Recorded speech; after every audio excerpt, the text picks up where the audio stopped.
Sovereign District by Matthew Russell Lee. I. What allows a district to be sovereign? They used to have their own building, the Sovereign District of New York.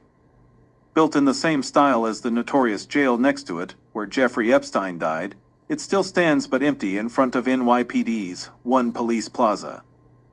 The Southern District prosecutors now share 26 Federal Plaza with a plethora of other agencies.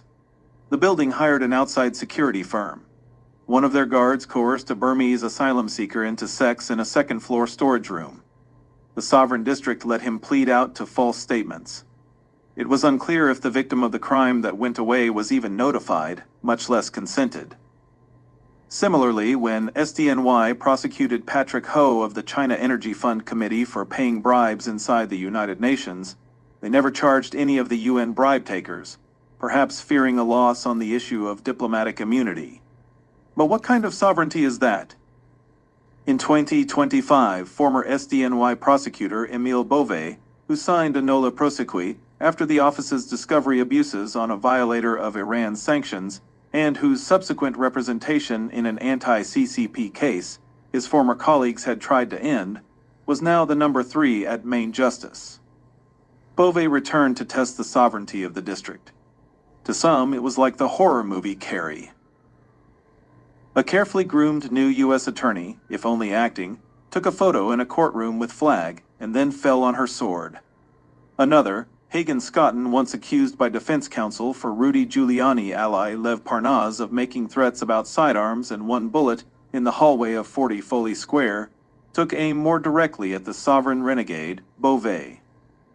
Everyone will land on their feet, even as most of the convicted remain confined. But what does it mean to be sovereign? 2. Who's gonna file this thing?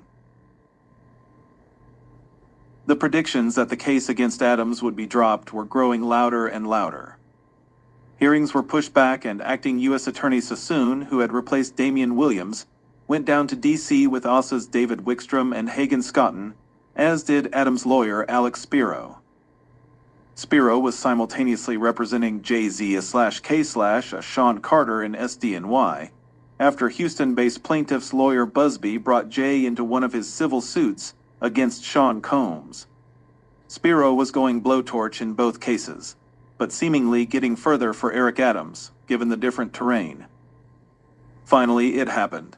Emile Beauvais, who after leaving SDNY had represented crypto fraudster Eddie Alexander and then Trump, wrote a memo to Sassoon directing her to move to dismiss the case.